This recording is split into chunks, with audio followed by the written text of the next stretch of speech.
Hello guys, welcome to another class for calculus. Today we are going to be talking about rates of change, or the derivative as a rate of change. And of course it's 19th April 2021. And we shall first see what we say. So you have to first of all recall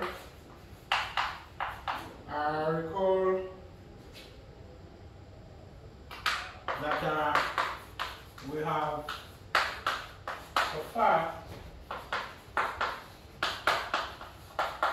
so far interpreted the derivative. We have so far interpreted the derivative of a function f at a point x naught as the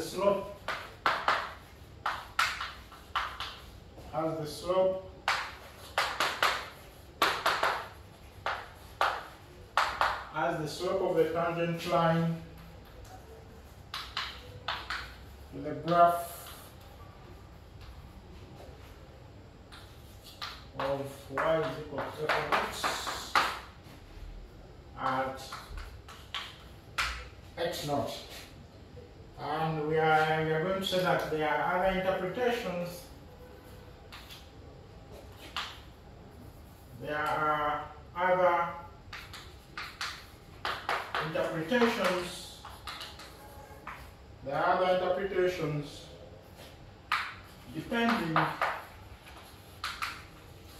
depending on the nature of f that are extremely useful.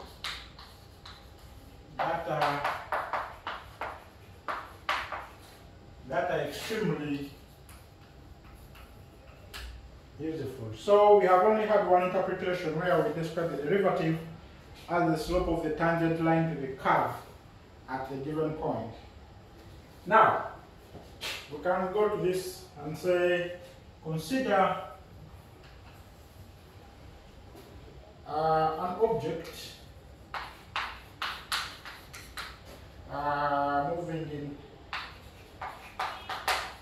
moving along a straight line,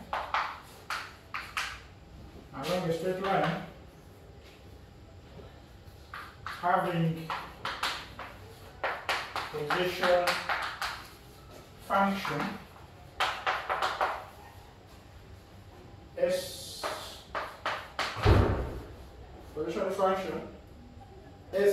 as a function of t,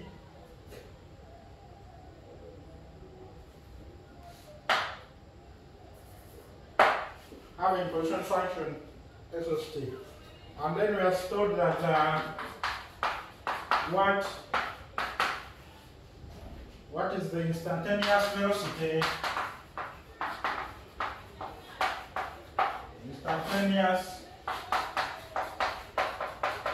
What is the instantaneous velocity of the object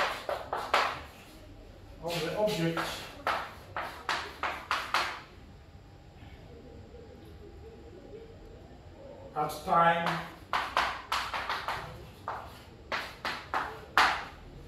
time t naught?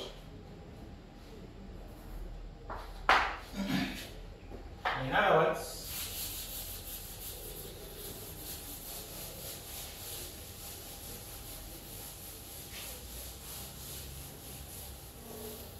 what is the instantaneous velocity of the object at time t naught? i.e., in other words, what is the velocity of the object? What is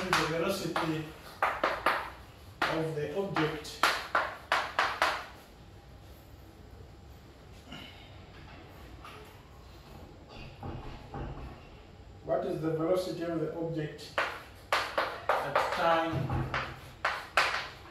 t naught? It's the same question. Now, what you have to to recall some things. recall that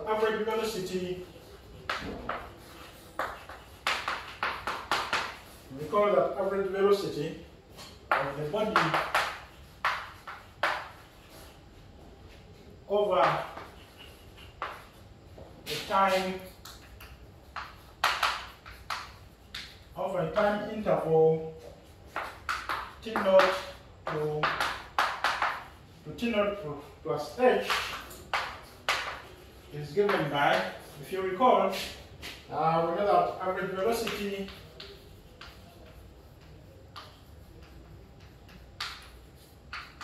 is going to be the change in displacement, distance covered,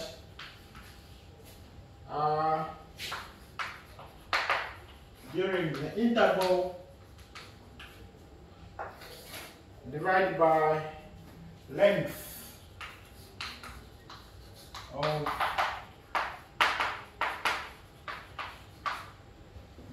change in displacement divided by the change in time. And what does this say? Which you can actually write as S t naught plus h minus S t naught divided by t naught plus h minus t naught, which is h. Remember, S measures the distance from the starting point. So S of t measures the distance from the starting point. Now, we say that the average velocity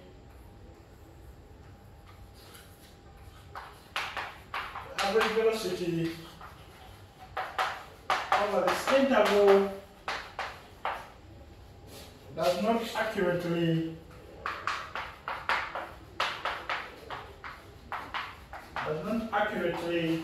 give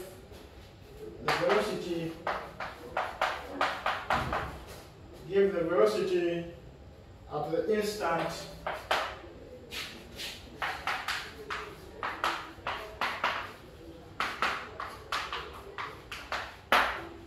this average velocity over the interval does not give you the actual velocity at the instant t is equal to t naught, because it just gives you the average over the interval. However, if we consider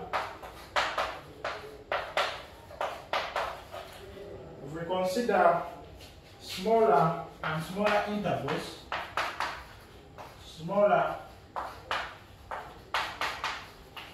and smaller intervals, however, if you consider smaller and smaller intervals,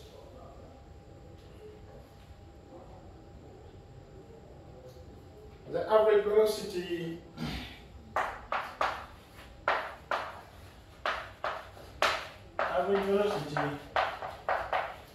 maybe I should specify smaller and smaller time intervals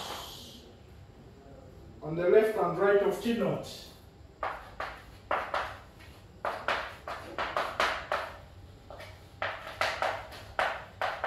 And right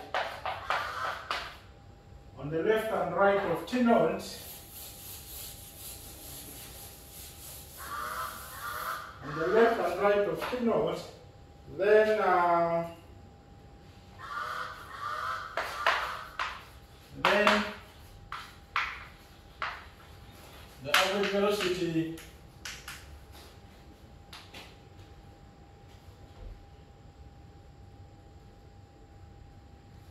the average velocity over such intervals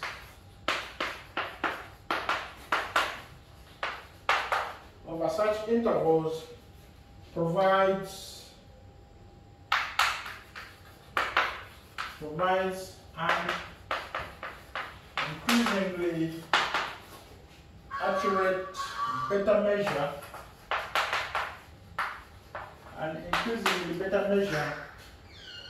of the velocity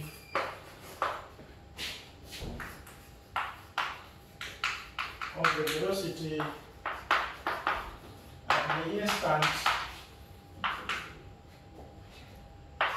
t is equal to t naught.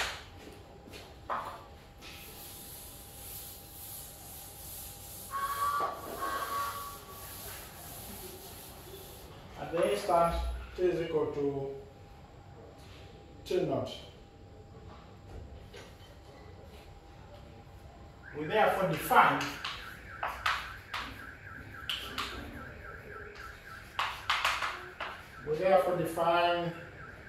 the velocity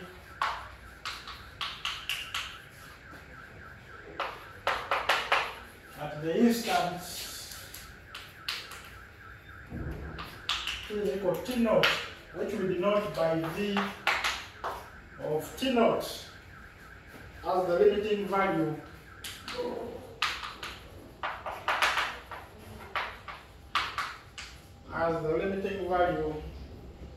of the velocities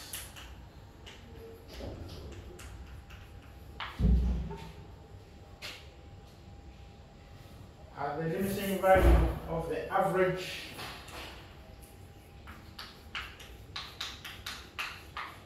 velocities taken over smaller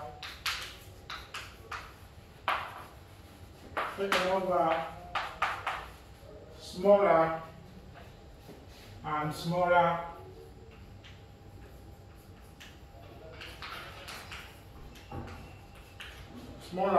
intervals in the neighborhood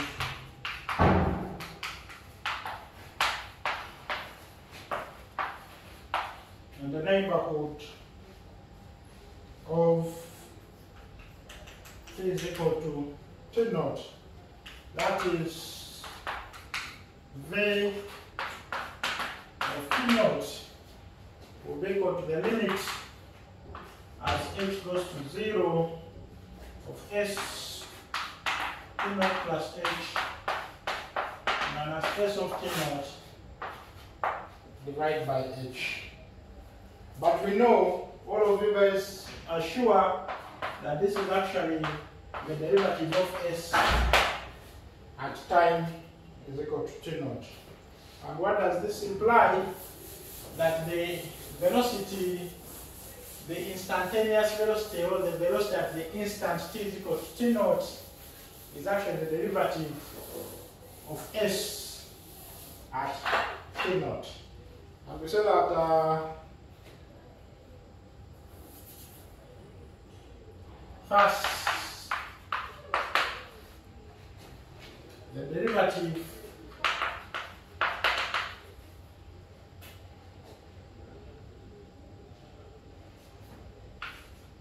of s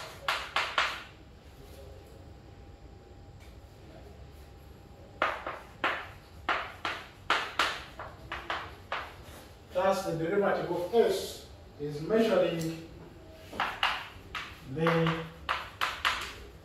instantaneous velocity of an object at the point.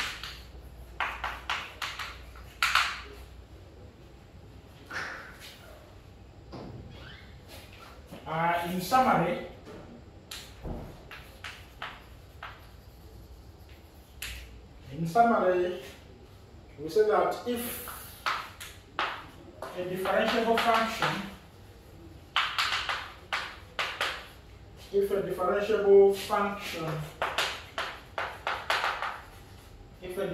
function s gives the position at time t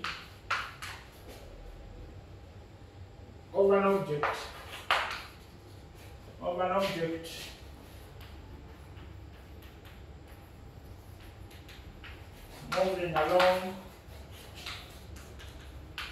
moving along the line,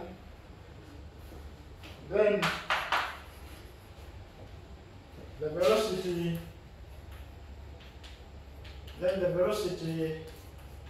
v of t at time t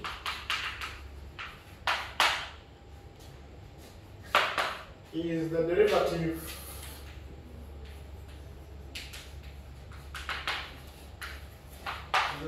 of s with respect to t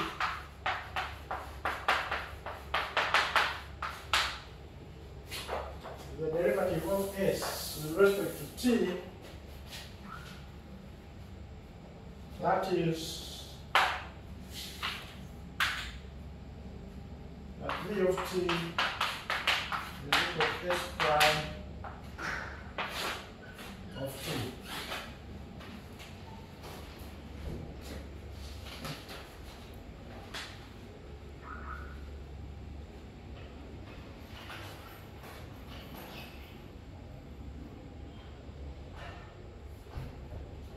And then we also know that velocity acceleration is the rate of change of velocity.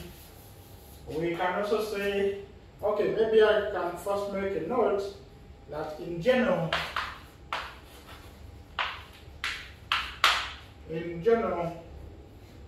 for any function,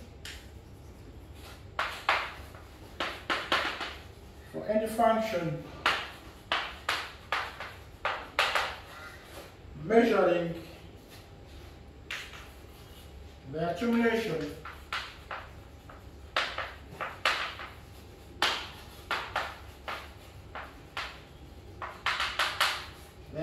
of a quantity q with time t, the rate of change of q at a given instant is the derivative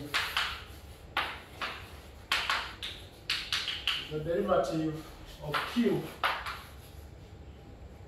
with respect to t.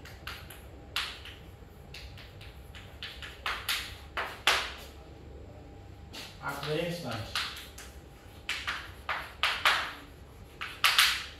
the instant.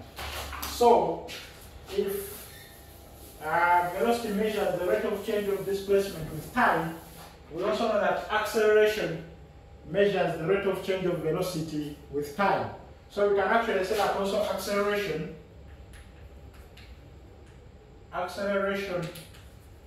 which is a of t, is the rate of change of displacement with time. So therefore, is the derivative of the velocity at the time.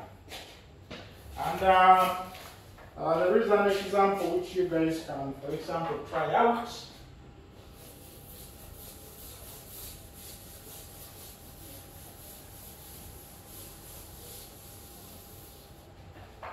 There is an example you guys can try. So, example is that the position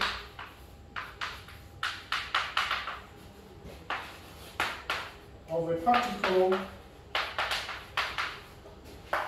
is given by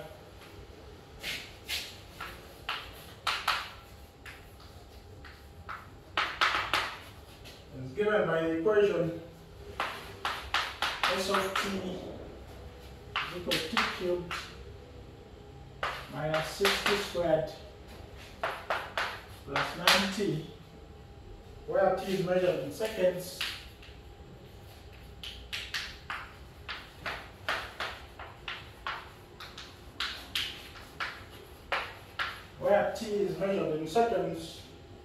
and s in meters,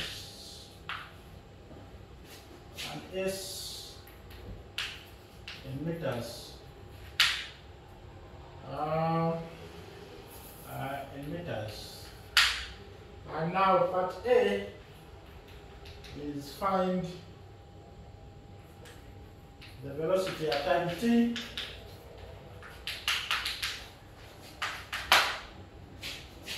B,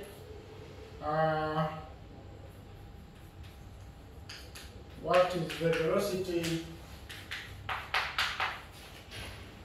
after 5 seconds? After 5 seconds, on part C,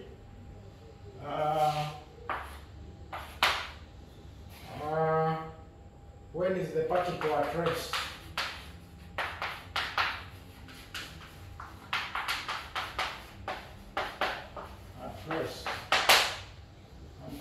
you can say,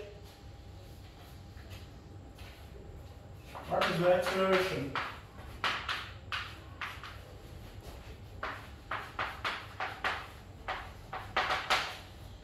At t is equal to 5. What is the acceleration at t is equal to 5? So, you can actually compute this. For example, you have s of t. What's the velocity? I'll tell you that the velocity v of t is going to be the derivative of s. So you can compute the derivative. And what is the velocity after 5 seconds? So you have to compute v of 5. Substitute 5 in the v of t that you have gotten. When is the particle at rest? Particle is at rest when the velocity is 0. So you have to say Vt is equal to 0 and then find the values of t for which the particle is at rest. And then what is the acceleration at t is equal to 5? So you need to first of all get the acceleration a of t, which is equal to v prime of t, and then find a of 5. Substitute in 5. If it's a negative value, you have a deceleration. If it's a positive value, you have an acceleration. All input instead.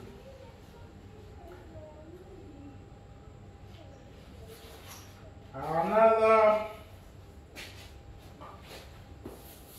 interpretation for derivative as a rate of change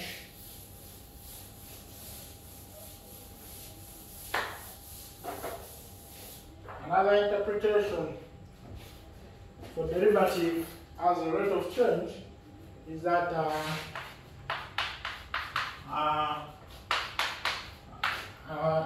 if we let n be equal to f of t be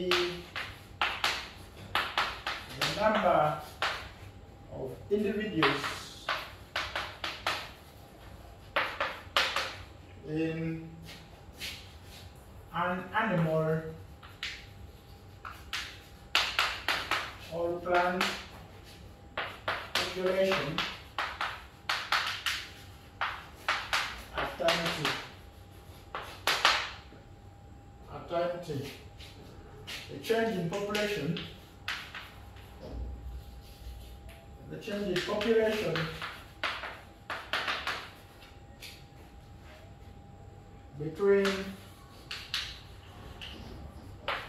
equal to t1 and t is equal to t2 is delta n, which is equal to, in fact I won't call this f, I'll call this p of t. In another configuration, so the delta n is going to be p of t2 minus p of t1. That is basically the change in population. So the average rate of growth. So the average rate of growth of the population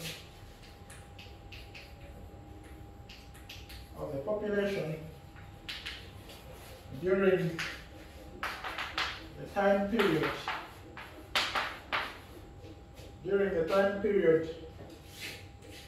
t1 less or equal to t less or equal to t2 is delta n divided by delta t, change in population divided by the change in time, which is equal to p of t2 minus p of t1 divided by t2 minus a t1.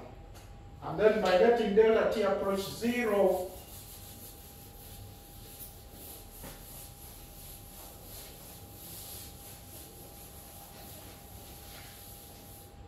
and then we say that by letting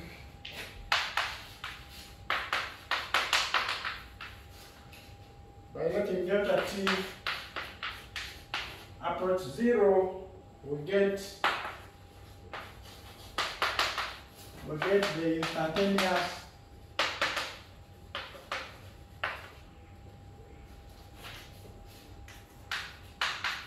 rate of growth of the population. The instantaneous rate of growth of the population as the limit delta t goes to 0 of delta n divided by delta t, which is actually the n, the derivative with respect to n. So this, for example, so interprets the derivative as the instantaneous rate of growth of the population. And then we talk about some related rates.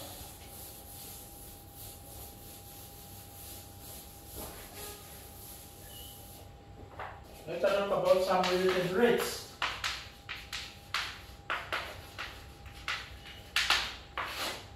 Let's talk about some related rates and say that if two quantities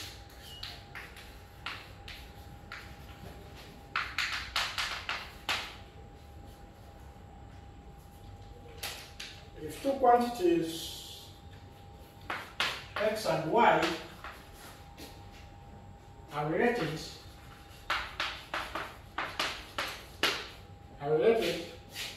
and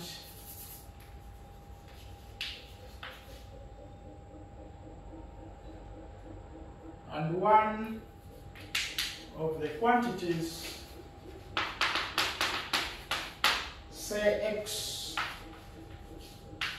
and one of the quantities, say x, is a function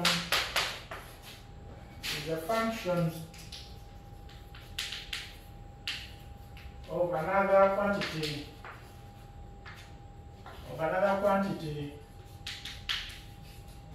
t. If x and y are related, or y is a function of x, but then x is also a function of another quantity t. So what basically we are saying, i.e. y is, for example, a function of x, and x is a function of another quantity t of t, and then we would expect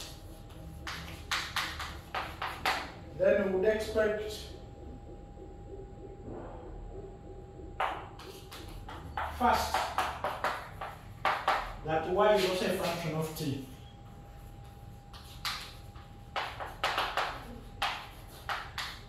That is, i.e., in other words, y is going to be f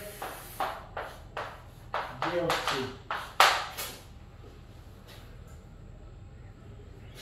So in other words, y is the composite function f naught g of t. And the rate of change of y, secondly, the rate of change of y with respect to t is related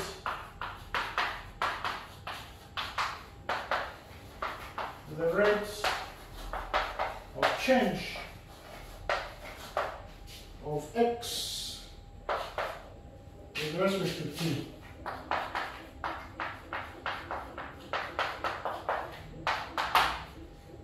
With respect to t. And we have actually seen this from the chain rule. This has been seen from the chain rule. From the chain rule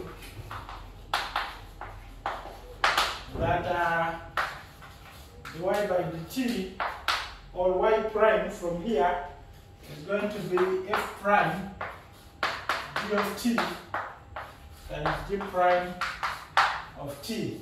But we all know that since x is g of t, this is basically x prime. So in other words, dy by dt is going to be f prime d of t. Remember, if you replace this with x, that's actually f prime of x times x prime of t.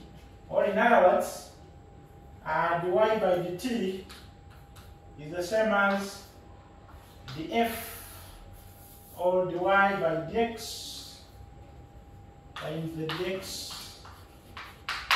by dt. Basically, that's what it means, because f prime is y of x.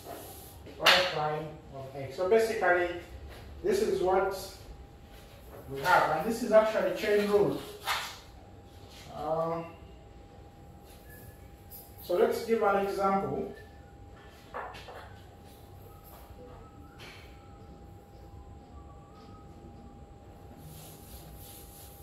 Let us give some example here.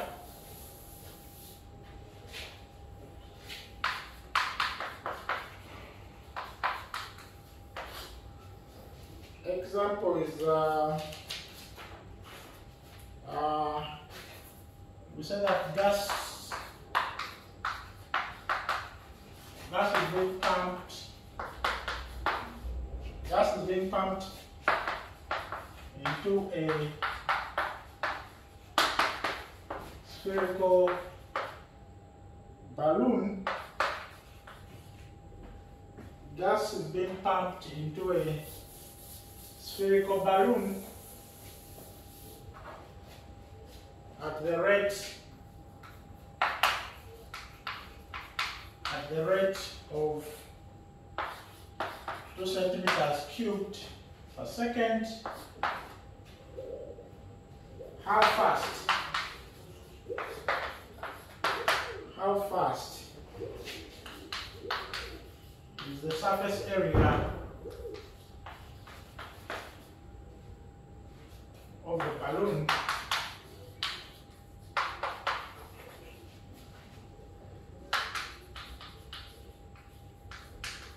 how fast is the surface area of the balloon increasing when the radius is 12 centimeters. And we can actually solve this. First of all, you have to note what is given. We are given a rate of 2 centimeters cubed per second. Centimeters cubed here is actually a unit for volume. So it means that the given rate here is actually a volume rate. So we are given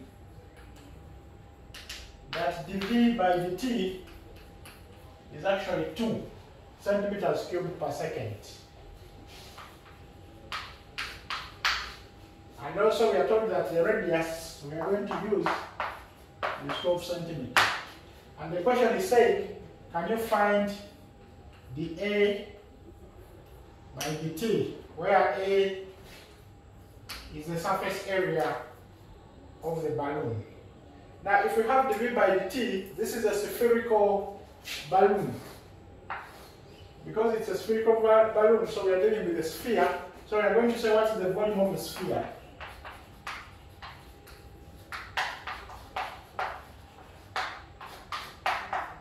What is the volume of a sphere? We know that volume of a sphere is going to be 4/3 pi r cubed, where r is the radius of the sphere, and we know that surface area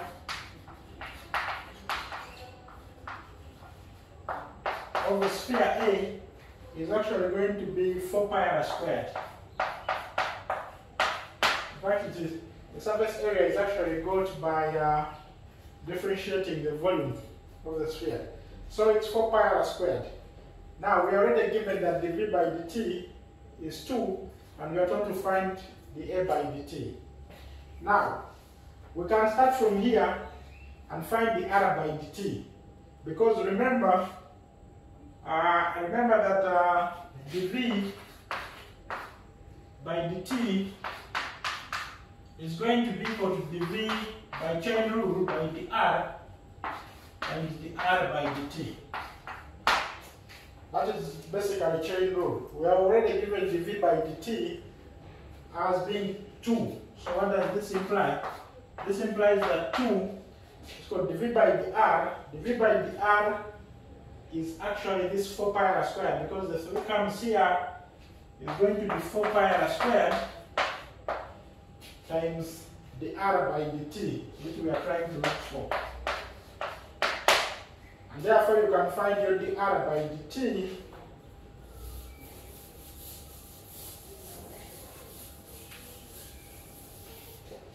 and therefore we can say that our dr by dt is going to be equal to 1 divided by 2 pi r squared. Remember, we are working with r is equal to 12. Now, from surface area, what is dA by dt? dA by dt, by the chain rule, is going to be dA by dr and dr by dt, which you can say dA by dr here is 8 pi r, and the r by dt, which we have got as 1 out of 2 pi r squared. And then you will see that the pi goes with this, 1 r goes with that, the 2 goes with this, and this becomes 4 divided by r. That's basically what you have, and therefore at r is equal to 12,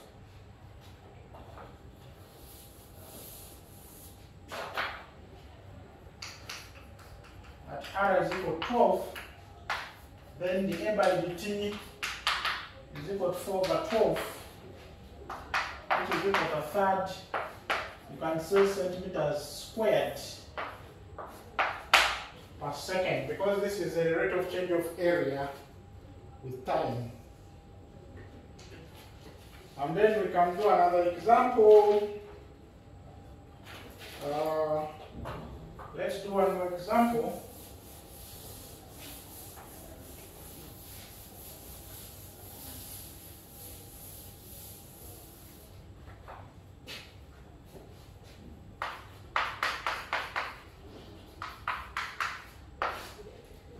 Let's do another example.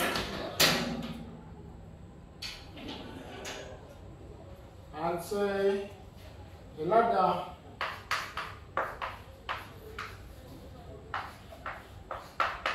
which is 20 feet long leans against a house, leans against a wall, and we say that if the foot of the ladder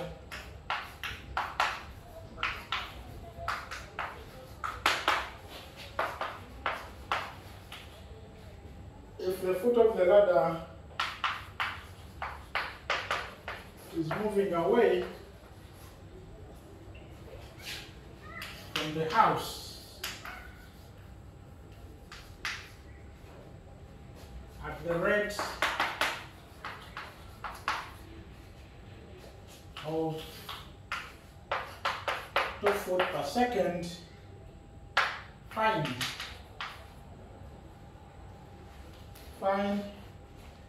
how fast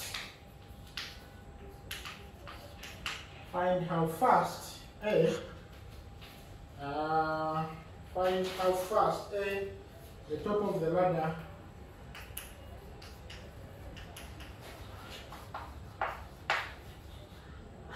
is moving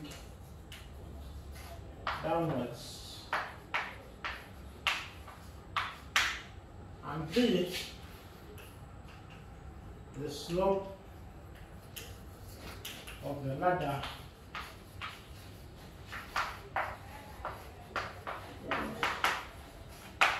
is decreasing. It's decreasing when the foot of the ladder feet from the wall.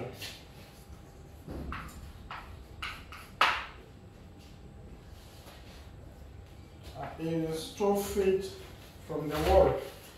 And let us first of all sketch this. So the sketch, due to time space constraints, I will say that this is the wall, and also this is the ground.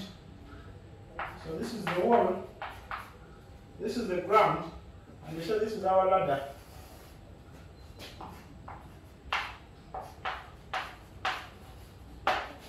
This is our ladder, and we say that let x be the distance of the foot of the ladder. This is the foot of the ladder, and this is the top of the ladder. So we can say that let x be the distance of the foot of the ladder from the wall, and then y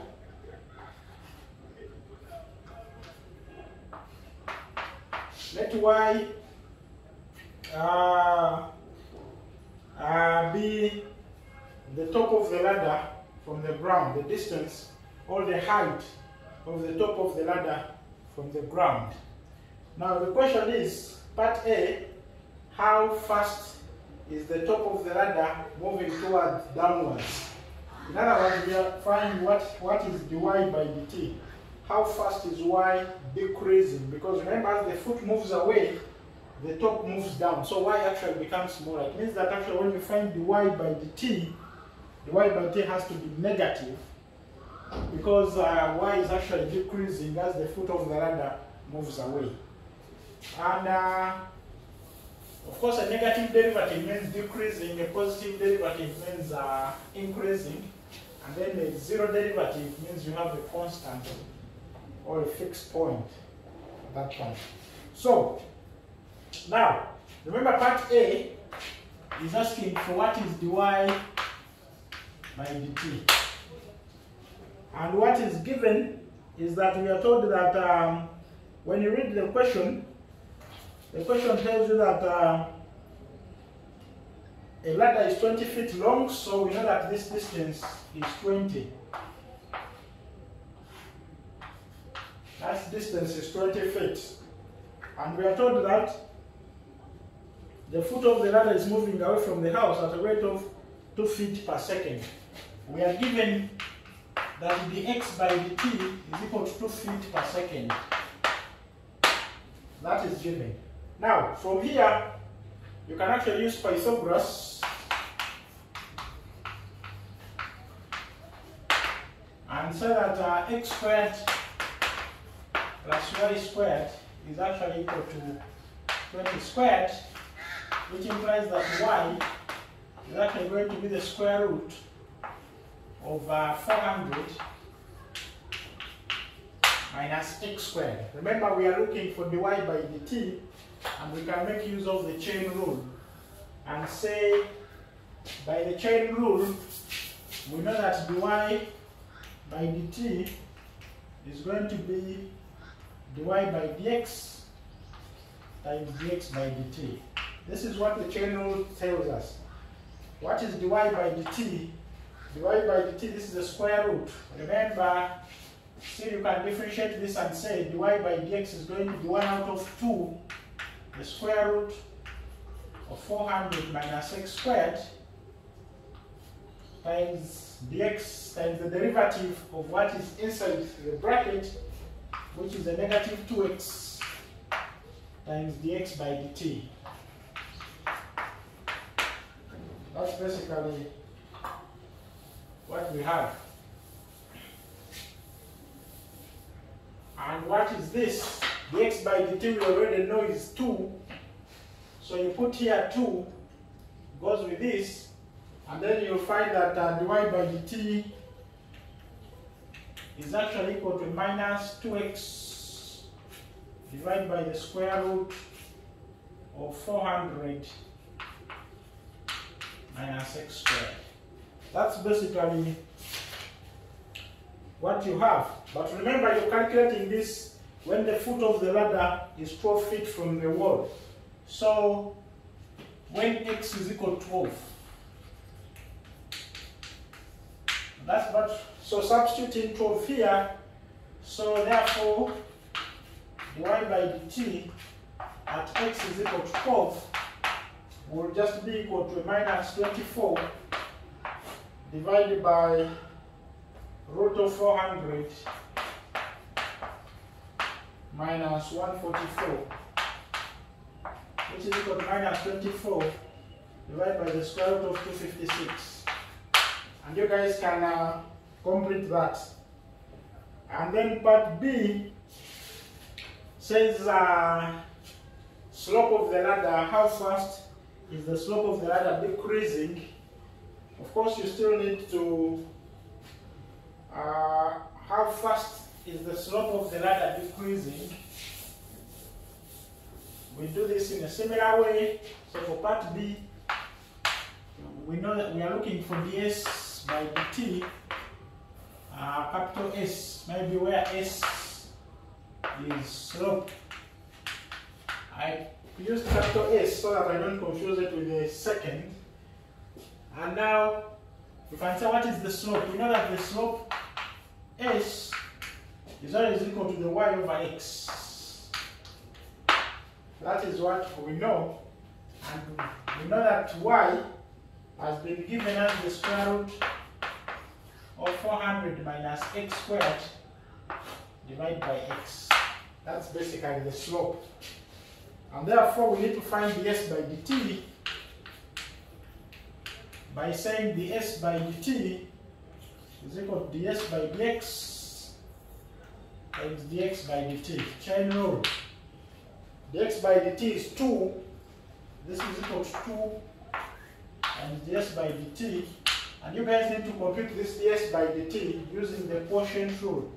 This is 2 times the derivative here is x times 1 out of 2 root 400 minus x squared times a negative 2x minus root of 400 minus x squared, the whole thing divided by x squared. What is the quotient rule? And then when you do that, you'll find that this one goes with this one, and then this 2, remember, is multiplying the whole thing. That 2 is multiplying the whole thing. So this becomes, I can remove the picture for the ladder now and say this is the same as 2 into, this is going to be a minus x squared out of root of 400 minus x squared, and then minus the root of 400 minus x squared, and the whole thing divided by x squared. And when you guys try to simplify this, you'll find that this is actually going to be, this one multiplies here, this comes here, and then this becomes a minus x squared minus 400 plus x squared. So the x squared goes away. So you'll find that this is the same as minus 800 divided by x squared. Of course, there is also a 2.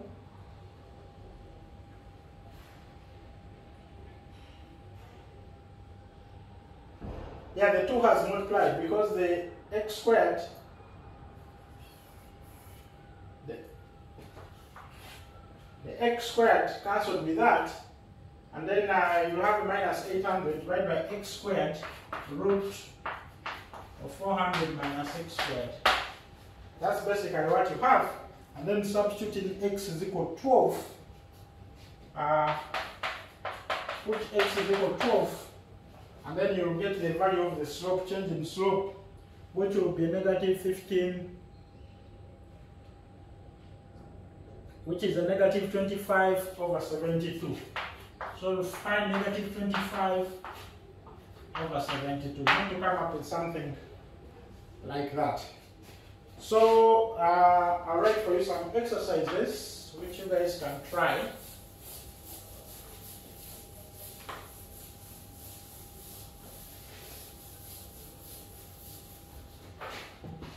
So you guys can try out these exercises.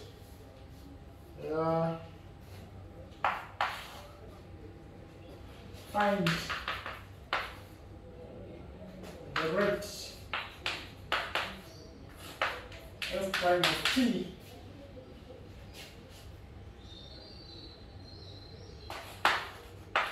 for the given values of g prime and t. So part A, you have f of t is equal to 2 into g of t cubed plus 5. And here you have g of 1 is equal to 3, g prime of 1. Here you have t is equal to 1, g of 1 is 3, g prime of 1 is equal to negative 2. And then part B, you have f of t is equal to the square root of 2 plus g of t, and we are told that t is equal to 0, g of 0 is equal to 3, and g prime of 0 is equal to 4. And then part C, you have f of t is equal to 1 out of 1 plus g of t. T is equal to 2. G of 2 is equal to 3. And then g prime of 2 is equal to negative 2. And then part B, you have the sine of f of t is equal to g of t squared at t is equal to 0, g of 0 is equal to 1, g prime of 0 is equal to negative 2, g prime of 0 is negative 2, and f of 0 is given by pi by 6.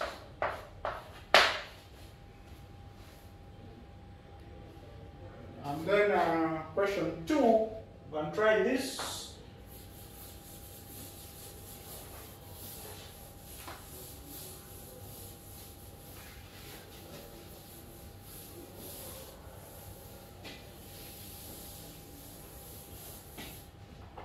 Question 2 is at what rate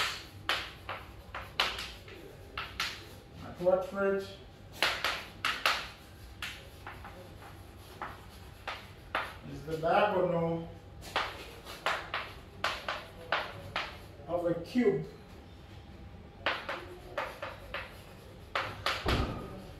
increasing if the edges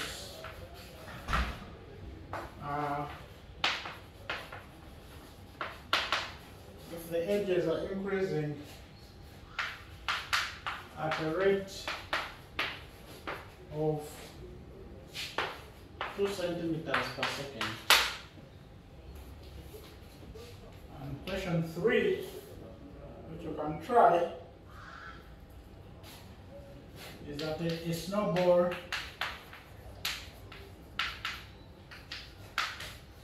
the shape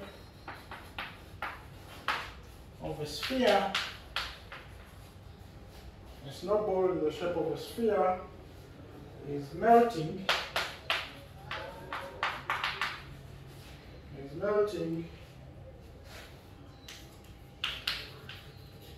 so that the radius is decreasing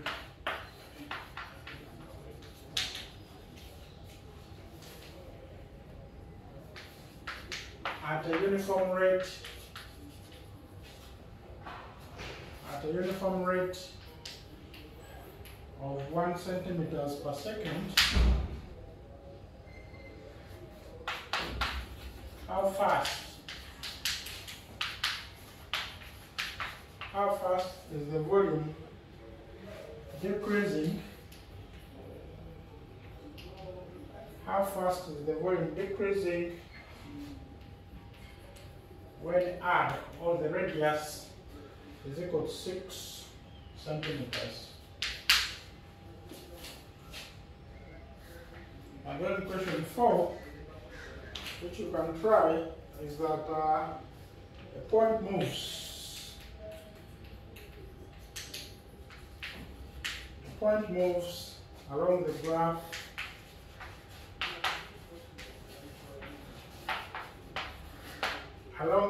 of y is equal to x to the power 5 over 2.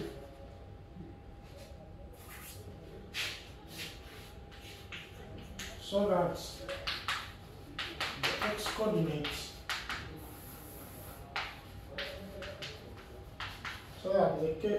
coordinate increases at a constant rate of 2 units per second.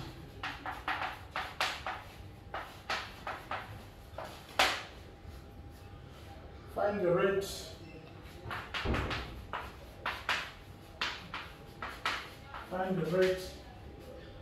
at which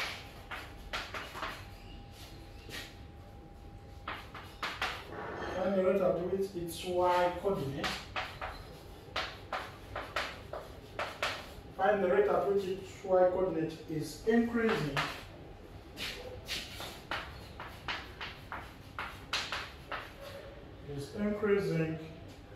as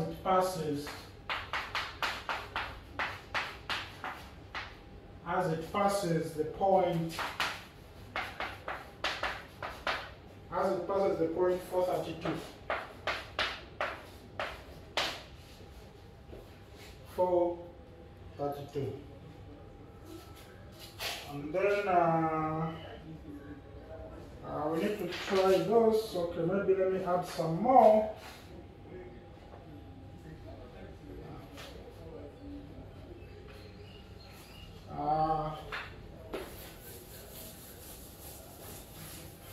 Question 5, which you can try. Question 5, which you can try, is that the point moves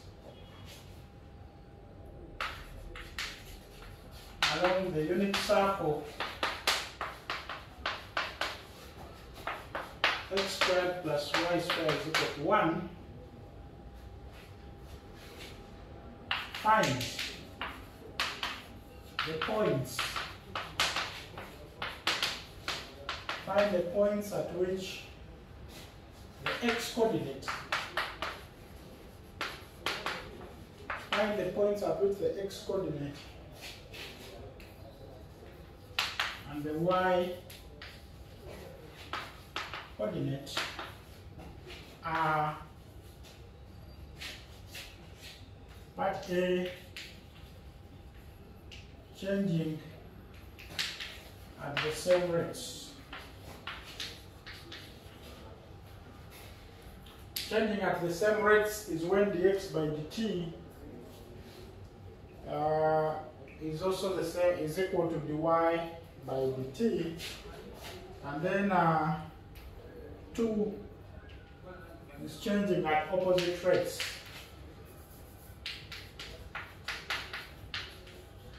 Changing at opposite rates means that dx by dt is equal to negative dy by dt.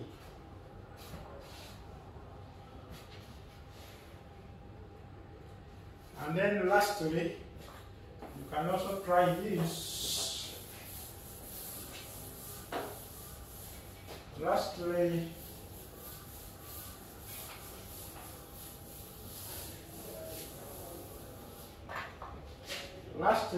question 6 is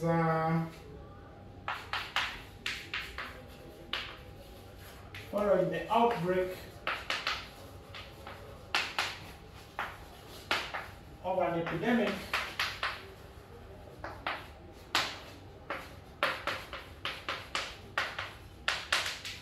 a population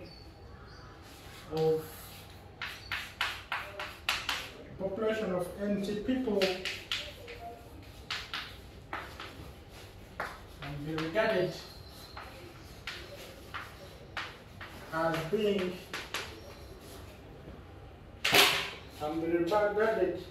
being made up of immunes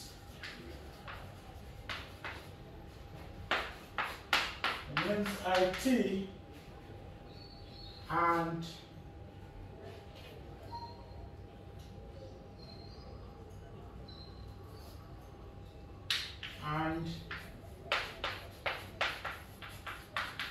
susceptibles S of T, that is N of T is equal to I of T plus S of T plus S of T. Now the question is,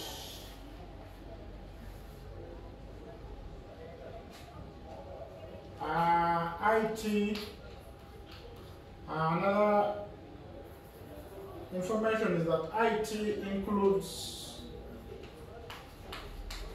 both those who have contracted the disease and those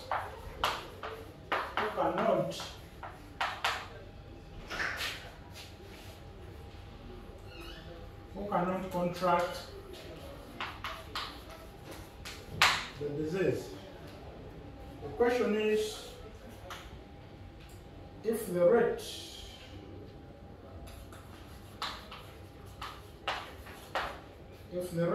of decrease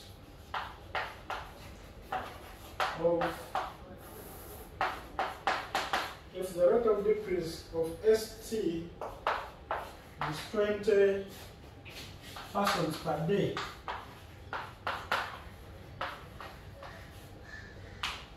and the rate of increase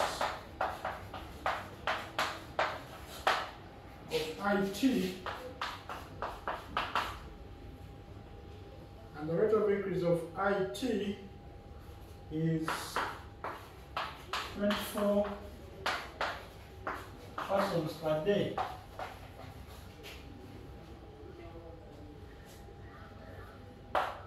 How fast is the population growing?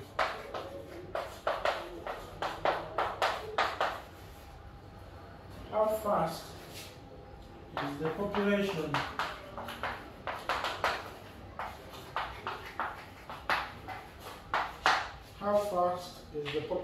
growing?